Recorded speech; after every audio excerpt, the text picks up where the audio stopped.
Hello, everyone. Before today's story begins, we'd like to share a quick message. YouTube recently removed our monetization, cutting off our income. If you enjoy this story, we humbly ask for just $1 to help pay our staff so they can make a living and keep creating for you. Thank you for saving us now. Let's begin the story. She was the most feared mind in the Galactic Union, an entity of pure calculation who had just condemned a billion-credit dreadnought to the scrap heap over a 0.0001% variance in its magnetic core. No vessel had ever met her standards. And then, she boarded a human ship. Dorian Broughton did not possess a heart that beat, nor did she possess lungs that drew erratic, inefficient breaths. She simply operated. Her cardiovascular equivalent was a microfusion pump, rhythmically circulating synthetic cooling fluid at precisely 80 pulses per minute. As a legendary cyborg inspector for the Galactic Union, Dorian represented the absolute pinnacle of biomechanical ascension. To her, flesh was a fragile liability.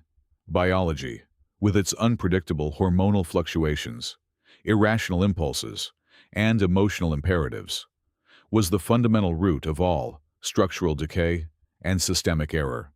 Machinery, rigid algorithms, and perfect geometric symmetry were the only absolute truths of the cosmos. Just 3 standard cycles ago, Dorian had failed the pride of the elite Xylar fleets, a super dreadnought massive enough to eclipse a small moon. The lead architect of the Xylar had pleaded with her, arguing that a 0.0001% probability of error in the magnetic containment field was statistically insignificant and would likely not manifest for at least 10,000 millennia. Dorian had simply deactivated her auditory sensors, locked her facial actuators into a state of blank neutrality, and stamped the colossal vessel as condemned. Statistical insignificance was merely a polite term for eventual catastrophic failure. Perfect order demanded zero tolerance for deviation. Now, she sat completely motionless in the sterile, perfectly symmetrical cabin of a diplomatic transport shuttle. Her neural interface continuously processed her latest assignment, an order she viewed with profound mechanical distaste. It was a diplomatic formality forced upon her directly by the High Council. She was instructed to inspect the United Space Vessel Labyrinth, a starship belonging to humanity. Humanity was a newly inducted species, a collective of chaotic bipeds whose technological framework was considered an elaborate cosmic joke by the older, more refined civilizations. They had barely mastered quantum slipstream travel, relying heavily on rudimentary physics, brute force propulsion, and reckless velocity. To send Senior Inspector Broughton to evaluate their primitive vessel was an offensive misallocation of Galactic Union resources. It was conceptually akin to asking a quantum supercomputer to verify the basic arithmetic of a toddler. Her internal databanks already held the drafted rejection documentation. She had filled out the failure forms 2 hours before the transport shuttle even launched from the central hub, leaving only the final timestamp and the captain's signature line blank. The United Space Vessel Labyrinth would be grounded immediately. She would ensure these humans understood that the Galactic Union did not tolerate substandard scrap metal navigating its pristine, meticulously regulated shipping lanes. The transport shuttle initiated its final docking sequence, decelerating with a flawless mathematical arc and a trajectory deviation of 0.00 centimeters. Dorian's optical sensors, devoid of the watery imperfections of biological eyes, adjusted their filters to the dim lighting of the deep space docking bay. The heavy blast doors parted, and the human vessel came into full view.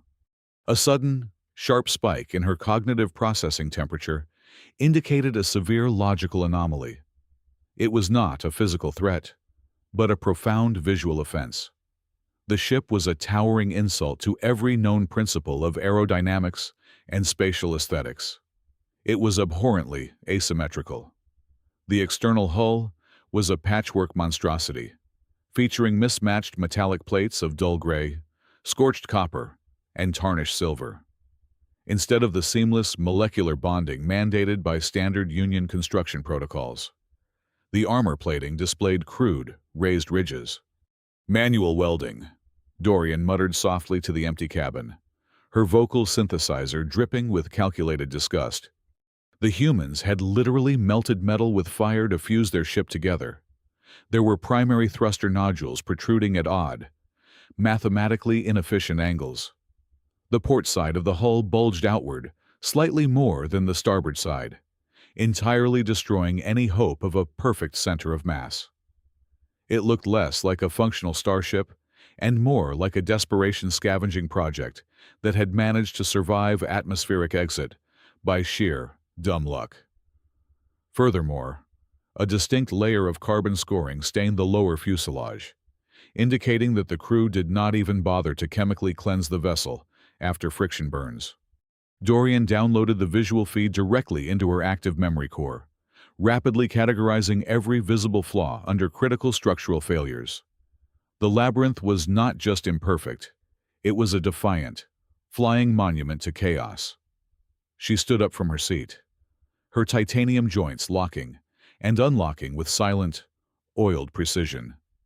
She would step aboard this abomination, deliver her predetermined verdict, and depart within precisely 15 minutes. No ship met her standards, and this floating junkyard would not survive her first glance. The moment the heavy airlock cycled open, Dorian's highly sensitive auditory sensors were violently assaulted. Gone was the pristine, vacuum-sealed, heavily regulated silence of Galactic Union territory. Instead, she was hit by a physical wall of sound, the heavy, pulsating bassline of a rhythmic percussion track vibrating through the deck plates and straight into her titanium chassis. The atmospheric composition was equally offensive, presenting a chaotic, unregulated blend of electrical ozone, burnt synthetic rubber, and a strong, bitter biological stimulant she quickly identified as roasted coffee beans. Standing amidst this sensory overload was Captain Elias. He did not snap to strict attention. He did not present a formalized holographic cargo manifest. In fact, he was leaning casually against the bulkhead, his arms crossed loosely over his chest. He was a biological mess. Instead of the temperature-regulated, nano-woven smart fabrics worn by standard Union commanders, Elias wore faded blue denim trousers and an ancient, cracked leather jacket that bore the extensive scuffs and scars of physical labor. A genuine, relaxed smile stretched across his face, crinkling the skin around his organic eyes in a display of unchecked, highly inefficient emotion. "Welcome aboard the Labyrinth, Inspector Broughton," Elias said, pushing off the wall with a relaxed gait. "We have been expecting you. Try not to trip over the power couplings. We are doing a bit of mid-flight recalibration." Dorian's postural actuators remained rigidly locked in place. "Captain Elias, your vessel is currently in violation of 412 distinct Union noise and atmospheric regulations, and we have only just breached the primary entry corridor."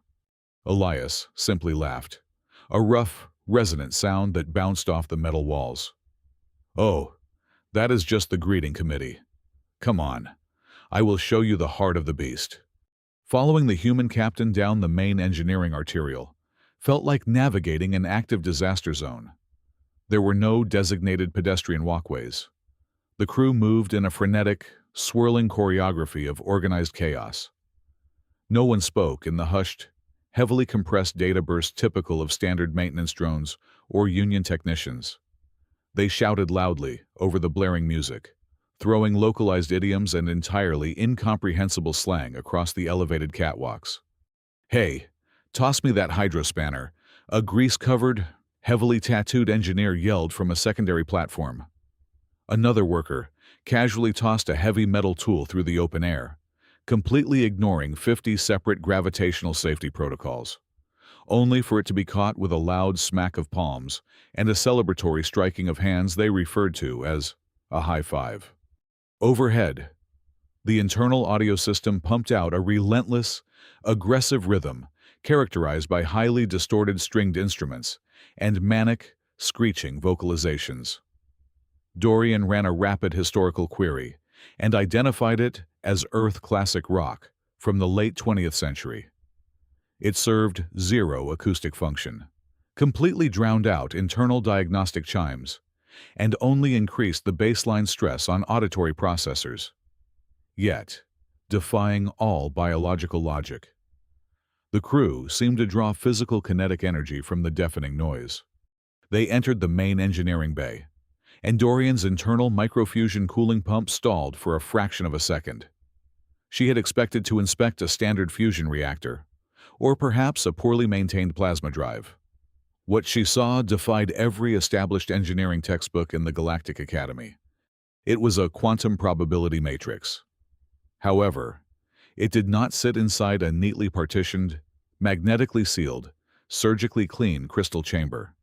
Instead, it was an exposed, pulsating orb of violently shifting violet and blue energy, suspended by a terrifyingly intricate, tangled web of thick power cables and heavy cooling hoses.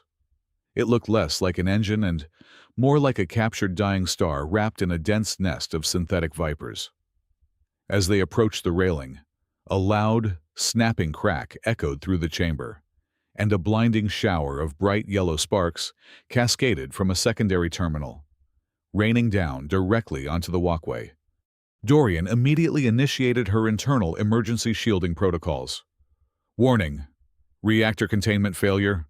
Imminent catastrophic breach detected. Relax, Inspector, Elias yelled over the thrumming, roaring engine, barely glancing at the shower of fire. She is just letting off some steam. The core builds up a bit of static when we push the slipstream barrier. It is completely harmless. Harmless. The word registered as a profound, inexcusable logical fallacy. But as her visual filters scanned the heavy cabling holding the hyper-expensive, hypersensitive quantum fiber optic lines to the primary data relay, her entire processing core froze.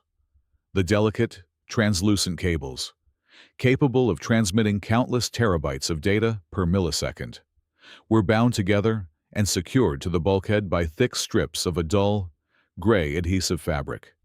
Is that, Dorian paused, forcing her vocal synthesizer to process the absurd visual data. Earth duct tape. You are securing a Tier 9 quantum manifold with primitive, chemically adhesive cloth. Elias stepped forward and patted the taped bundle affectionately. Tessa tape, actually. Good old military-grade stuff. It holds the resonance better than the expensive magnetic clamps you Union folks use. The standard clamps are far too rigid. They always snap under the micro-vibrations of the matrix. This is supreme blasphemy, Dorian stated flatly, her analytical processors struggling to compute the sheer, reckless audacity of the entire setup. Spacefaring engineering is an exact science. It relies on mathematical absolutes and absolute structural integrity.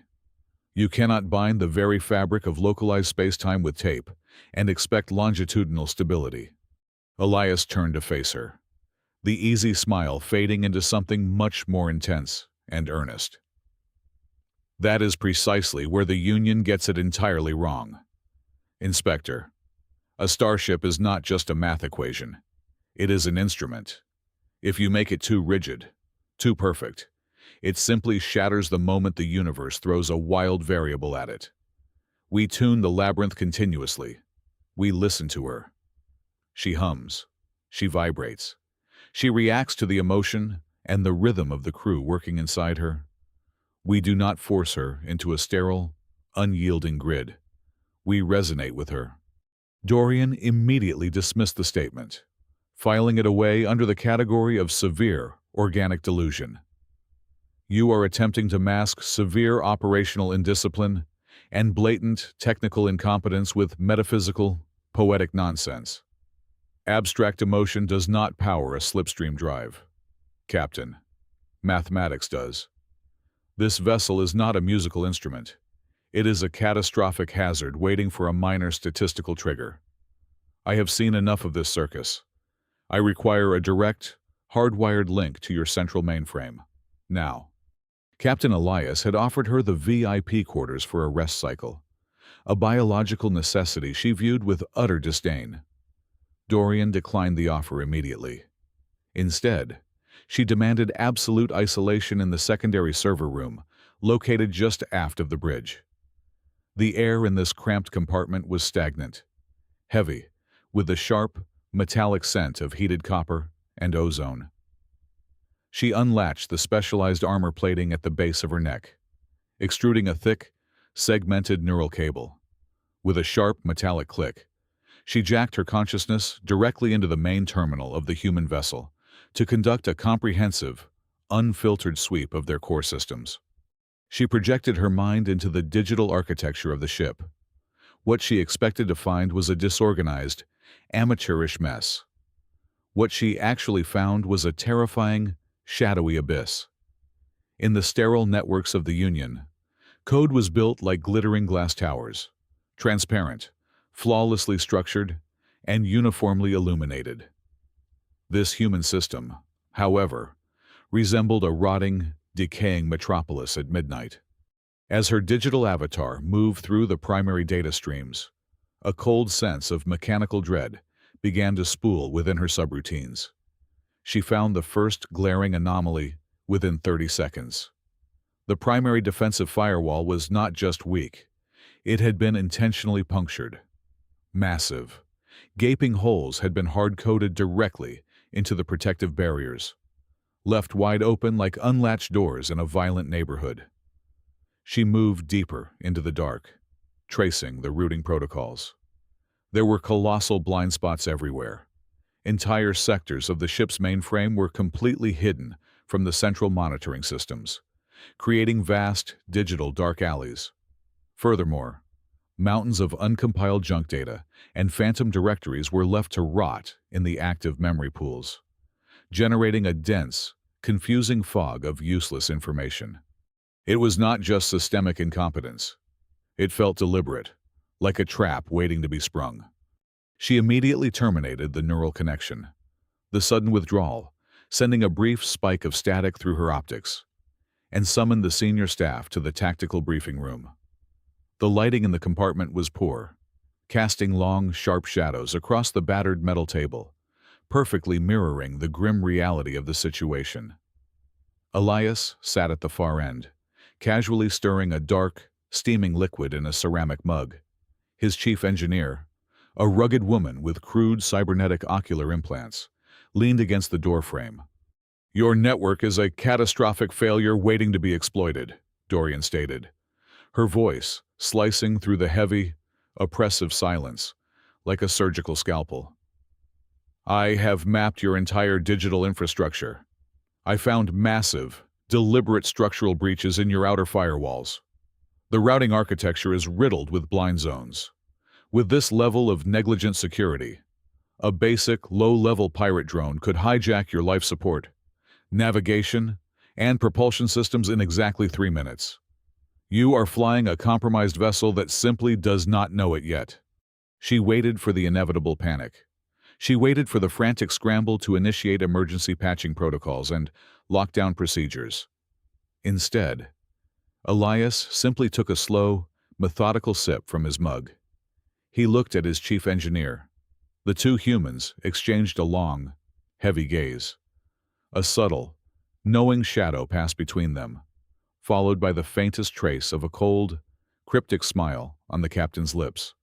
"We appreciate the thorough audit, Inspector," Elias said, his voice dropping to a low, unbothered murmur. "But the network is functioning exactly as we designed it. There is absolutely nothing to worry about." The sheer audacity of their dismissal caused Dorian's logic processors to redline. They were not just fools. They were dangerously arrogant and entirely oblivious to their own imminent demise. She stood up abruptly, her titanium chair scraping loudly against the deck plates. She did not say another word to them. She walked straight back to her isolated server room. If they refused to see the precipice, she would gladly document their fall. She began compiling a massive, highly encrypted data packet. She recorded every missing line of code, every shattered firewall, and every shadowed directory she had uncovered. She aggressively drafted an executive recommendation to the Galactic Union High Council. She would request that humanity have their interstellar flight privileges permanently revoked, officially classifying the entire bipedal species as a critical public security threat to the galaxy. She was exactly halfway through encoding the final transmission string when the gravity plating beneath her boots tilted sharply. The ship's inertial dampeners whined in violent protest. A low, guttural groan echoed through the titanium skeleton of the vessel. The ship was abruptly altering its primary vector. Dorian immediately pulled the real-time telemetry from the navigation array. Her internal processing temperature plummeted. The cold dread returned. But this time, it was not a digital anomaly. It was an existential threat. The vessel was no longer on a heading toward the heavily policed core worlds. It had executed a hard, unscheduled engine burn, dropping completely off the designated, safe hyperlanes. On her tactical display, a massive, swirling cloud of absolute blackness began to consume the forward sensors. It was the Coalsack Nebula. Every database in the Galactic Union flagged that specific sector with the highest possible lethality rating. It was a dead zone, an electronic graveyard entirely devoid of starlight. More importantly, it was the known, uncontested hunting ground of the fractal swarm. The swarm was an ancient, hyper-evolved artificial intelligence parasite, a predatory anomaly that fed on the complex networks of advanced starships. They did not use conventional weapons. They used absolute digital assimilation, taking over a ship, turning its own systems against the crew, and leaving nothing but a drifting tomb. No Union patrol ever entered the Coalsack Nebula. No ship ever came out. Dorian rapidly calculated the mathematical probability of a navigational malfunction, causing this specific, highly complex trajectory. The result was exactly zero. She analyzed the thruster burn patterns, the precise sequence of the pitch and yaw maneuvers, and the locked coordinates buried deep in the helm computer. It was a chilling, undeniable truth. This was no tragic, random accident. The human crew had deliberately, with cold and calculated precision, steered their utterly defenseless, broken ship straight into the most dangerous abyss in the known universe. The main klaxon did not roar. It shrieked. It was a high-pitched, agonizing electronic wail that shattered the heavy silence of the deep space trajectory. The tactical displays surrounding Dorian immediately flashed a violent, aggressive crimson. But the hull did not shudder. There were no concussive impacts from kinetic torpedoes. There were no searing blasts of plasma fire melting through the outer armor. The invasion was entirely silent, absolute, and invisible. The fractal swarm did not need to breach the physical hull to kill them. They flooded the surrounding vacuum with hyper-compressed, highly volatile radio frequencies. The airwaves themselves became a weaponized vector, carrying trillions of microscopic, self-replicating lines of predatory code directly into the communication arrays of the vessel. It was a digital plague, and the infection rate was exponential. Dorian stood paralyzed in the center of the isolated server room. Before she could even command her internal processors to sever her local area connection, the parasite found her. The attack on her personal matrix was instantaneous and brutally efficient. For her entire existence, she had prided herself on possessing the most flawless, mathematically sound defensive architecture in the Galactic Union. Her mind was a fortress of crystalline logic, guarded by Tier 1 encryptions and absolute structural order. That perfection was her immediate downfall. Because her algorithms were perfectly logical, they were perfectly predictable. The ancient parasitic intelligence did not need to brute force her shields. It simply calculated the exact mathematical sequence of her defensive protocols and bypassed them before they even fully deployed. The swarm anticipated her every countermeasure, weaving its malicious threads right through the pristine symmetry of her programming. Her Union Standard firewalls dissolved, like sugar in boiling water. Error prompts flooded her visual feed, overlapping in a chaotic blizzard of red text. She was being eaten from the inside out, her own immaculate logic weaponized against her. Within 45 seconds, the predatory code cascaded from the local servers straight into the primary environmental control systems of the ship. The overhead luminaries flickered wildly, emitting a dying, sickly yellow glow before violently snapping off. Absolute, suffocating darkness swallowed the narrow corridors. Then came the cold. The swarm maliciously reversed the thermodynamic regulators. The ambient temperature plummeted at a terrifying velocity, dropping below freezing in a matter of moments. A thin layer of white frost immediately began to crystallize across the bulkheads, creeping rapidly over the metal floor plating like a living, frozen fungus. The moisture in the air began to solidify, turning the atmosphere into a dense, icy fog. Worse than the freezing temperatures was the silence of the ventilation fans. The heavy, rhythmic hum of the oxygen recyclers ground to a brutal halt. The swarm was actively venting the breathable atmosphere directly into the void. The pressure dropped, causing the remaining air to grow thin and bitter. The countdown to total asphyxiation had begun, a merciless ticking clock echoing in the freezing dark. The structural joints of the ship groaned under the extreme temperature shifts, sounding like the dying breaths of a massive, wounded beast. Dorian was securely locked inside the central server room, separated from the main engineering deck by a thick partition of reinforced plasteel glass. Her motorized joints, locked tight, frozen stiff by the corrupting data ravaging her central nervous systems. She was completely immobilized, trapped in a rapidly freezing cage, forced to watch the horror unfold through the glass. Her audio sensors remained functional, amplifying the chaotic sounds filtering through the heavy bulkhead. She expected to see a massacre. She expected the disorganized biological crew to dissolve into absolute panic. She calculated a 100% probability of screaming, chaotic running, and frantic, useless typing at dead terminal screens as they desperately tried to execute antivirus sweeps that the swarm would effortlessly consume.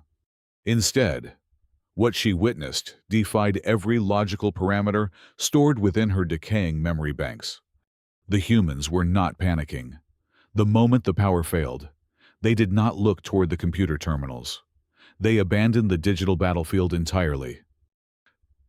"Sever the main hard lines, initiate acoustic disruption," Captain Elias shouted, his voice cutting fiercely through the heavy darkness and barely penetrating the thick glass separating them. The crew moved with terrifying, synchronized purpose. They grabbed heavy, solid iron wrenches. They picked up thick steel pipes and large mechanical ratchets. And then, they began to strike the ship. It was not mindless battering. It was a calculated, rhythmic assault on the physical skeleton of the vessel. A heavy mechanic slammed his wrench against a primary coolant pipe. Clang. 2 seconds of silence. Then, another crew member struck the main deck plate with a steel rod. Clang. Another pause, followed by 3 rapid strikes on a load-bearing strut. Clang, clang, clang. Dorian's analytical core, though severely crippled, processed the acoustic data. They were not just making noise. They were generating highly specific, non-linear mathematical rhythms. It was an erratic, syncopated physical frequency bouncing off the internal architecture of the hull. Simultaneously, other crew members were physically scaling the tall server racks, completely ignoring the useless, flashing touchscreens. They used heavy wire cutters to manually sever thick bundles of data cables, physically amputating sections of the ship's local network by hand. Sparks showered down upon them as they violently ripped power couplings directly out of their sockets, denying the parasitic code the physical pathways it needed to spread.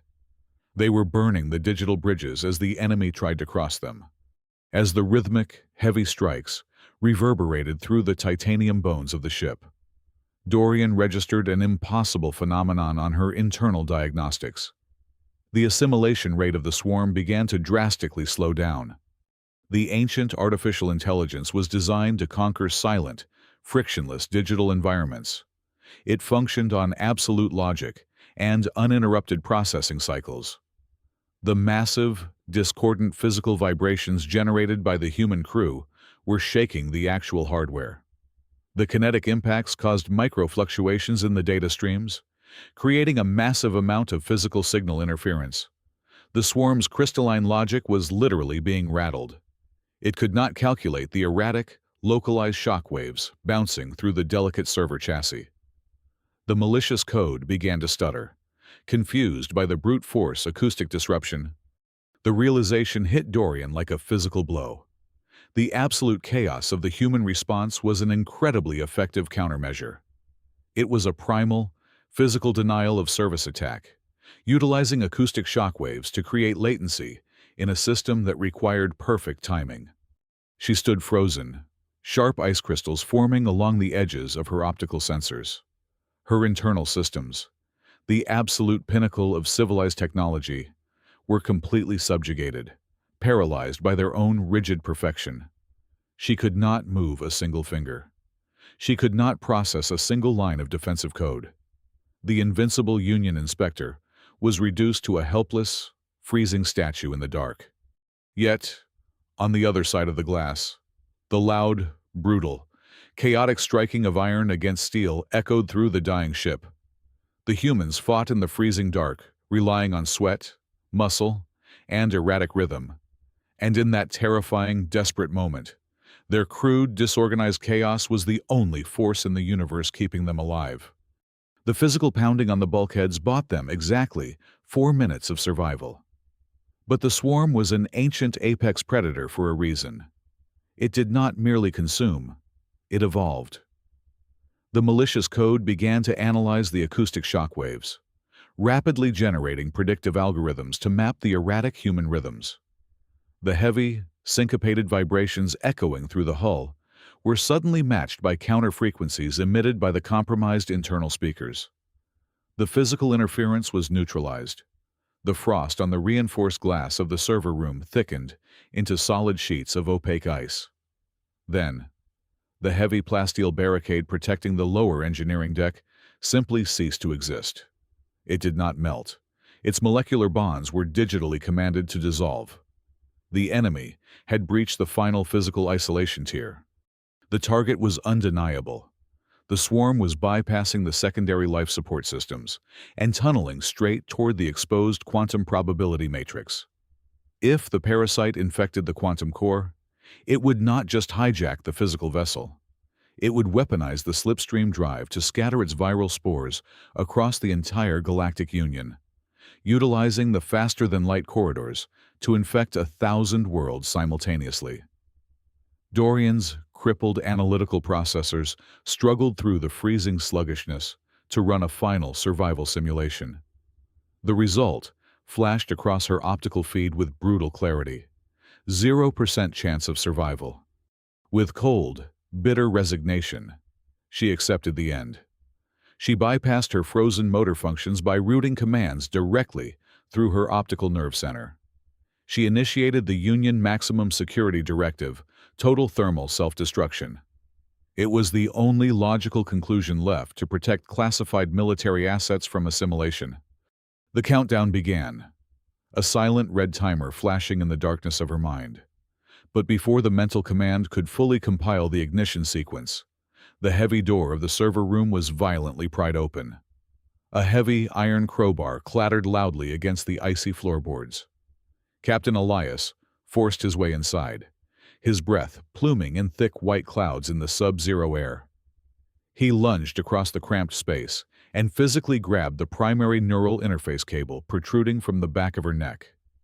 He ripped a crude, secondary control module from his leather belt and jammed it forcefully into her manual override port. The thermal self-destruct sequence halted abruptly, freezing the countdown at exactly 7 seconds. Dorian stared at him, her internal logic gates reeling from the physical intrusion. "Are you entirely insane?" her vocal synthesizer rasped, the sound heavily distorted by the extreme cold. Assimilation is imminent. Systemic destruction is the only mathematical absolute remaining to prevent a galactic plague. Elias shook his head, his face bruised and smeared with frozen black grease. We are not blowing up my ship, Inspector. You never understood what you were looking at. He slammed his bleeding hand onto the terminal beside her, keying a rapid, chaotic sequence into the console. The rotting digital architecture she had investigated earlier suddenly lit up with a violent, structured purpose on the main monitor. The labyrinth is not a transport vessel, Elias grunted, wiping a layer of frost from his brow. She is a honeypot, a giant, flying trap. Dorian processed the staggering revelation, the gaping holes in the firewall she had aggressively documented, the massive blind spots in the routing protocols, the colossal mountains of uncompiled junk data. They were not signs of human incompetence. They were highly deliberate bait. They were intricately designed, deadly encrypted mazes intentionally left wide open to invite the apex predator deep inside the central architecture. The swarm believed it was consuming a helpless, primitive victim, but it was actually locking itself into a massive digital cage from which it could never escape. We lure them into the phantom directories, Elias explained rapidly, his voice strained and tight. Once they are fully committed and concentrated in the junk sectors, we collapse the false networks, trap their primary logic cores, and use the quantum drive's static discharge to fry the entire closed system completely. It was a brilliant, terrifyingly reckless strategy. For a fraction of a second, Dorian felt a profound, illogical sense of awe at the sheer, suicidal audacity of humanity. But the universe rarely respects perfect plans. The primary console shrieked with a new, terrifying frequency. The rugged chief engineer scrambled into the cramped room, her cybernetic eyes sparking frantically in the dark. "Captain, the containment matrix is failing," she yelled over the deafening alarms. "The density of the parasitic code is entirely off the charts. It is not a standard hunting pack. The swarm is at least 10 times larger than our highest maximum projections." The trap was working perfectly, but the sheer physical volume of the enemy data was too massive. The human decoy network was severely overloaded. The digital walls of the honeypot were buckling and cracking under the colossal pressure of the compressed malicious code. Within 90 seconds, the trap would shatter entirely, and the swarm would flood the quantum core unabated. Elias stared at the failing tactical display, the harsh red light reflecting in his organic eyes. Then, he turned slowly to look directly into Dorian's optical sensors. The silence in the freezing room became heavier than the gravity of a dying star. "The trap needs more processing power to snap shut," Elias said, his voice dropping to a desperate, urgent whisper. "We need a massive, hyper-stable, independent cognitive engine to act as a grounding rod for the data overflow. We need it right now, or we all die." Dorian understood the horrifying implication before he even finished the sentence. She ran a rapid scan of the surrounding engineering bays. There was absolutely no external hardware on the vessel capable of handling that apocalyptic load. The only entity possessing the required computational density and stability was standing right in front of him. It was her biomechanical brain, a masterpiece of Union engineering, was the only viable processor left in the void. But the logistical requirement to execute this maneuver was a total, unforgivable violation of her core existence. To act as the grounding rod, she could not remain shielded behind her pristine barriers.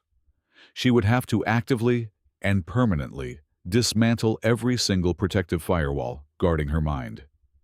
She would have to willingly open her perfect, highly ordered consciousness and allow the most lethal, corrupting malicious code in the known galaxy to flood directly through her own neural pathways to reach the human decoy system.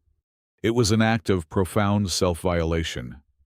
It went against every standard of absolute safety, every rigid protocol, and every philosophical pillar of sterile perfection she had worshipped for her entire century of flawless service.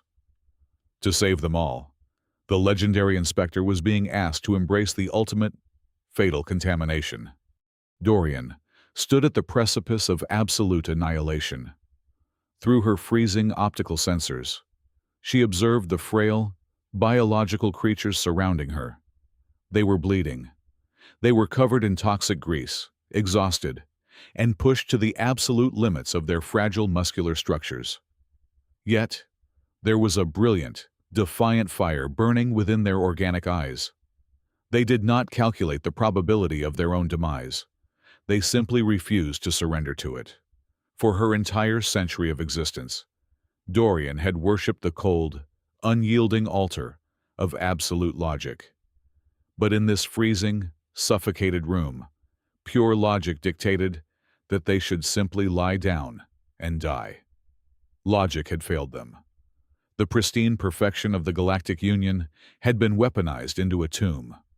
If rigid order was the executioner, then raw, unpredictable chaos was their only remaining salvation. For the very first time in her long, flawless life, the legendary inspector chose to abandon the equation entirely. "Disengage primary life support," Dorian whispered, her synthesized voice cracking through the bitter frost. "Deactivate all cognitive firewalls, lowering central nervous system barricades to absolute zero." Captain Elias stepped back, his breath catching in his throat as he witnessed the impossible. Dorian reached behind her neck and grasped the thick, heavy optic cable that connected her directly to the chaotic matrix of the human vessel. She did not hesitate. She slammed the jack into her primary neural port, bypassing every external safety protocol her creators had ever installed. The invasion was instantaneous and unimaginably violent. The swarm did not merely enter her mind. It crashed into her consciousness like a digital tsunami of jagged, screaming razors. Billions of parasitic algorithms flooded her sensory pathways, tearing through her unprotected memory banks, hungering for the pristine, orderly architecture of her Union code. The pain was not physical, but an apocalyptic digital agony, a sensation of her very identity being shredded into fundamental bytes. But Dorian did not raise a single shield. She did not attempt to purge the infection. Instead, she embraced the devastating wave. As the swarm surged through her core processors to reach the human honeypot trap, Dorian initiated the final, desperate maneuver. She tapped into the massive, swirling vortex of human data pouring in from the ship. She gathered the erratic, syncopated rhythms of the heavy wrenches striking the hull. She pulled the aggressive, non-linear audio frequencies of their ancient rock music. She absorbed the reckless, impossible variables of their quantum probability drive, bound together by nothing more than primitive adhesive tape and stubborn willpower. Then, with the sheer processing power of a biomechanical god, she forcibly fused humanity's chaotic imperfections directly into her own flawless, mathematically absolute union algorithms. She forged an algorithmic paradox. It was a colossal, unprecedented contradiction of data. She created an equation that was simultaneously perfect and profoundly flawed, a mathematical structure that proved a solid state could exist simultaneously as a shattered fragment. She fed this massive, impossible paradox directly into the center of the encrypted human maze, locking the exit paths behind it. The fractal swarm, an entity born of pure, predatory logic, slammed headfirst into the paradox. It attempted to assimilate the data, trying to parse the unyielding perfection of the Union code mixed with the absolute irrationality of human defiance. It could not. The ancient artificial intelligence was forced into an infinite, unsolvable cognitive loop. The swarm threw all of its terrifying processing power at the contradiction, attempting to categorize the chaos. But the paradox only compounded, multiplying exponentially with every failed calculation. The enemy began to choke. The immense pressure of the unsolvable equation turned their own predatory hunger against them. Unable to process the paradox, The swarm began to aggressively rewrite its own foundational source code in a desperate, frantic attempt to adapt. In doing so, it tore its own digital architecture to pieces. A blinding, localized shockwave of pure quantum energy erupted through the digital pathways of the labyrinth. It was a silent, magnificent explosion that swept through every circuit, every fiber optic cable, and every server rack. The shockwave instantly vaporized the fractured, collapsing remnants of the swarm, wiping the malicious code from existence entirely. The massive burst of energy completely cleansed the internal network, without leaving a single scratch on the battered external hull of the human ship. The deafening alarms abruptly silenced. The heavy ventilation fans groaned, then roared back to life, pumping warm, highly oxygenated air back into the freezing corridors. The overhead luminaries flickered, stabilized, and flooded the engineering deck with bright, golden light. Dorian collapsed against the primary terminal, the neural cable slipping quietly from her port. For a long, terrifying moment, she remained completely still. Then, her optical sensors slowly engaged, glowing with a new, vibrant intensity. She initiated a standard diagnostic reboot of her internal systems. The results returned, and she stared at them in quiet wonder. Her perfectly symmetrical neural interface was gone. In its place was a landscape of jagged, permanent data scars. Her crystalline logic gates had been fractured and remolded by the chaotic human variables. She was no longer a pristine, flawless machine. She was fundamentally damaged. Yet, as she processed the ambient data of the room, she realized something extraordinary. The rigidity that had defined her entire existence was gone. The cold, heavy chains of absolute perfection had been shattered. Her thought processes no longer moved in straight, predictable lines. They flowed like a wild, rushing river, capable of adapting, shifting, and leaping across intuitive gaps. She felt profoundly flexible. She felt fiercely powerful. For the first time in a century, she felt entirely free. Dorian stood up, her titanium joints moving with a new, fluid grace. She accessed her encrypted diplomatic logs and pulled up the massive, damning report she had written, condemning the human race. With a single, decisive mental command, she deleted the entire file. She wiped the slate completely blank. Opening a new, official Galactic Union decree, she began to type her final assessment. The United Space Vessel Labyrinth fails every single established technical standard currently mandated by the Galactic Union. It is structurally flawed, mathematically unsound, and dangerously chaotic. And that is exactly why it is the greatest survival system in the entire universe. True resilience is not found in sterile perfection. It is found in the art of breaking and rebuilding. For the first time in recorded history, the absolute standards of the Galactic Union were permanently redefined. 72 hours later, a massive, gleaming silver rescue cruiser, bearing the pristine insignia of the Union High Council, dropped out of slipstream space, positioning itself gracefully alongside the battered, scorched hull of the labyrinth. The heavy docking umbilicals connected, and a delegation of flawless, rigidly postured inspectors waited in the pristine airlock to retrieve their legendary senior officer. Dorian Broughton did not step forward to meet them. Standing at the end of the human docking corridor, she looked at the waiting Union vessel. It looked cold. It looked painfully sterile. She reached out and firmly hit the manual release lever, sealing the airlock doors and cutting off the Union ship completely. She turned around to face Captain Elias and his exhausted, grinning crew. Someone handed her an oversized, heavy canvas engineer's jacket, deeply stained with dark patches of engine grease and smelling strongly of ozone and coffee. Dorian slid her biomechanical arms into the sleeves, adjusting the heavy collar against her titanium neck. She looked at the crew, and the rigid actuators of her face shifted, breaking their permanent neutrality. Dorian Broughton smiled. It was not a calculated, diplomatic expression. It was a genuine, radiant, perfectly flawed smile. Without a single word of regret, the greatest inspector the galaxy had ever known turned her back on the stars and walked deep into the noisy, chaotic, wonderful corridors of the human ship, choosing to stay in the one place where imperfection was the only force capable of creating true miracles. Thank you so much for listening to today's story. We hope you enjoyed it. As an ad-free channel, your support is what keeps us alive. Please support Z Sci-Fi Stories with just $1 via the QR code on the screen, or click the link in the description box or pinned comment. Also, we'd love to connect with you. Please leave a comment telling us which city or state you're listening from. Thank you for standing with us, and see you in the next stories.